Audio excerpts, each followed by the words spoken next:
जय श्री राम।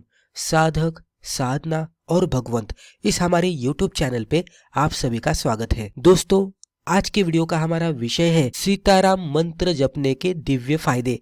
यहाँ पे हम ये समझ लेने की कोशिश करेंगे कि सीताराम मंत्र क्या है और ये जपने से हमारे साथ कौन से बदलाव होते हैं, हम किस तरह से बदल जाते हैं, हमें क्या क्या दिव्य लाभ मिलते हैं। दोस्तों, आपको पता ही है कि राम नाम एक तारक मंत्र है। हम कुछ समय के लिए राम नाम का भी जप करेंगे तो हम खुद को शक्तिशाली महसूस करेंगे। अगर हमें ध्यान में भी जाना है तो हम अगर राम नाम का जप करेंगे तो राम नाम के सहारे ही हम गहरे ध्यान में उतर पाएंगे। तो राम नाम में एक अलौकिक शक्ति है, लेकिन जब भी हम राम नाम सीता नाम के साथ लेते हैं तो उसकी शक्ति और भी बढ़ जाती है और हमें और भी अच्छे खासे लाभ मिलने लगते हैं। जब भी हम सीताराम मंत्र का जप करते हैं तो माता सीता का भी आशीर्वाद हमें मिलता है और उसी के साथ प्रभु श्री राम जी का भी आशीर्वाद हमें मिलता है। हम आगे जाकर समझ लेने की कोशिश करेंगे कि मंत्र का जप किस तरह से करना है और उसे हमें क्या लाभ मिलेंगे। दोस्तों, सीताराम मंत्र अगर आप देखेंगे तो बहुत ही सरल ये मंत्र आपको देखने को मिलता है। यहाँ पे कोई भी क्लिष्ट उच्चारण नहीं है। कुछ मंत्रों में थोड़ा क्लिष्ट उच्चारण होता है, वो जो अगर बिगिनर लेवल के अगर साधक रहेंगे, शुरुआती में वो उच्चारण करने को थोड़ा डगमगाते, अच्छी तरह से उच्चारण नहीं कर पाते। और मंत्रों का ऐसा होता है कि उच्चारण सबसे इम्पॉर्टेंट होता है, कि मंत्रों का उच्चारण सही से करना सबसे महत्वपूर्ण होता है। अगर मंत्रों का उच्चारण सही से करेंगे तो ही उसका लाभ मिलेगा। अगर सही से उच्चारण नहीं करेंगे तो उसका लाभ हमें नहीं मिलेगा, उल्टा उसका हमें नुकसान भी हो सकता है। तो उसीलिए ही इस तरह से कहा है कि कलयुग में हमें नाम जप के सहारे रहना पड़ेगा, नामस्मरण करना पड़ेगा। जब भी हम नामस्मरण करेंगे तो हमें वही लाभ मिलेंगे जो कि सतयुग में ध्यान से, त्रेता युग में यज्ञ से, द्वापर युग में पूजा पाठ से और कलयुग में हमें वही बेनिफिट मिलते हैं भगवान का नाम लेने से। तो उसीलिए जब भी हम सीताराम नाम लेते हैं तो वही फायदे हमें यहाँ पे भी मिलने लगेंगे। और आप देख सकते हैं कि जब भी हम सीताराम सीताराम सीताराम इस तरह से जप करते हैं तो कुछ जप होने के बाद हमें धीरे धीरे ये महसूस होने लगेगा कि हमारा मन शांत हो रहा है और हम ध्यान में भी उतर रहे हैं। तो इस तरह से उसका फायदा होता है। और ये जो मंत्र है सीताराम, तो ये मंत्र में कोई भी ऐसा अक्षर नहीं है कि जो उच्चारण करने के लिए क्लिष्ट होगा। बहुत ही सरल दिखने वाला ये मंत्र है।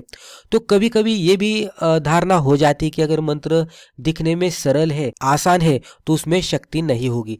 लेकिन दोस्तों, यहाँ पे मैं आपको बताना चाहूंगा कि ये सरल सा जो दिखने वाला मंत्र है ये भी बहुत ही शक्तिशाली है और बहुत ही प्रभावशाली है। उसी के साथ ये मंत्र में माता सीता और भगवान श्री राम दोनों की भी शक्ति समाहित है और ये शक्ति और चेतना का भी प्रतीक है। ये मंत्र का जप अगर हम 108 बार करते हैं ध्यान लगाते हुए, पूरी तरह से सीता राम जो हर एक अक्षर है उस पे ध्यान देते हुए और भगवान के प्रति एक आदर रखते हुए, एक भक्ति भाव रखते हुए और पूरे श्रद्धा के साथ अगर हम ये जप करते हैं तो 108 जप होने के बाद आपको महसूस होने लगेगा कि आप धीरे धीरे ध्यान में उतर रहे हैं। तो बहुत ही शक्तिशाली ये मंत्र है। अभी इसके हम लाभ भी देखते हैं। पहले हम इसके आध्यात्मिक लाभ देखते हैं। भक्ति भाव की वृद्धि। जब भी आप शुरुआती में ये मंत्र का जप करते हैं तो आपको थोड़ा ये जप मैकेनिकली आप करेंगे, खाली अक्षरों का ध्यान रखते हुए, या तो माता सीता प्रभु श्री राम की जो इमेज है उसको ध्यान में रखते हुए, जिस तरह से उनका चित्र होता है उसको ध्यान में रखते हुए हम करने की कोशिश करेंगे। भक्ति भाव में शुरुआती में थोड़ी कमी होगी, लेकिन जैसे जैसे आप जप करते करते आगे जाएंगे तो आप खुद को ही महसूस करने लगेंगे कि आपके अंदर भक्ति भाव की वृद्धि हो रही है। तो ये अनायासी जप के साथ आपको ये भक्ति की शक्ति मिलने लगती है। उसी के साथ मन की शुद्धि। दोस्तों, मन में अगर आप देखेंगे तो बहुत सारे विचार रहते हैं और ज़्यादातर निगेटिव विचार, नकारात्मक विचार ही रहते हैं।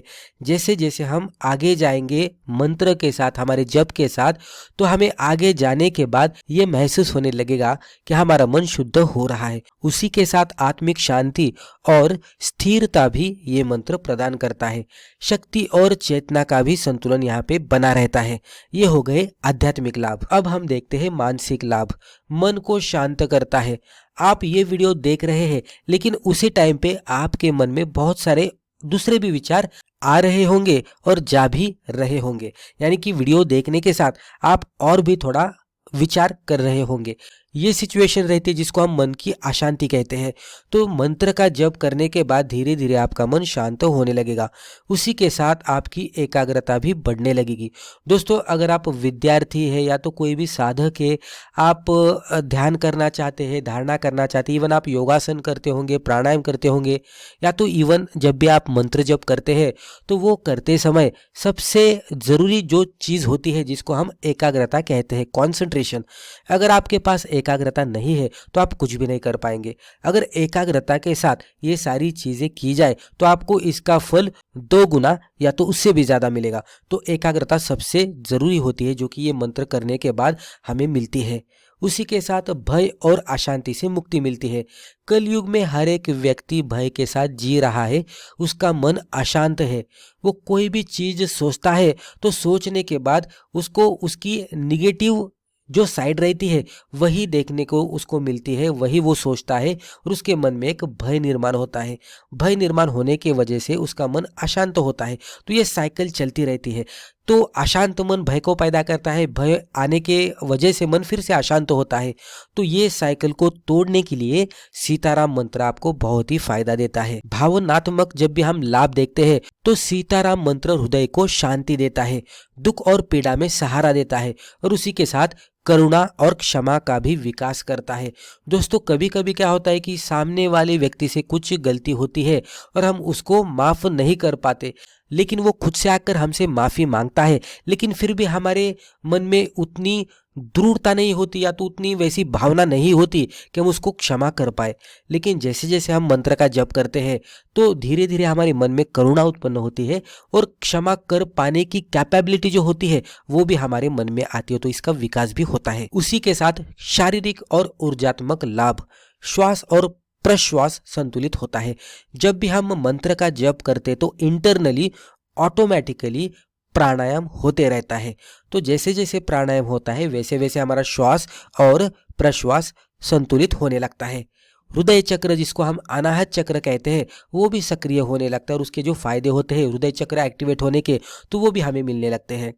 ऊर्जा का प्रवाह बढ़ता है। जो हम थकान महसूस करते हैं दिन भर काम करने के बाद, तो वो भी थकान होना कम होती है, थकान कम करता है और ये थकान कम होने के वजह से हम दिन में कोई भी काम पूरी ऊर्जा से कर पाते हैं। उसी के साथ धार्मिक और सांस्कृतिक महत्व देखेंगे तो राम नाम को तारक मंत्र माना जाता है। जब भी हम ये भवसागर में जी रहे हैं कलयुग के, तो ये भवसागर से पार करने के लिए जो भी नाम है या तो जो भी मंत्र है तो उसे राम नाम कहते हैं। तो जब भी हम राम नाम का सहारा लेंगे तो कलयुग के ये भवसागर से हम आराम से बिना कष्ट ही पार कर पाएंगे। तो इसलिए राम नाम लेना बहुत ही जरूरी है। और जब भी राम नाम के साथ हम माता सीता का नाम जोड़ते हैं तो वो सीता राम इस तरह से बन जाता है, जो अगर हम जप करेंगे तो हमारे गृहस्थ जीवन में भी धर्म, प्रेम और मर्यादा का आदर्श दर्शाता है।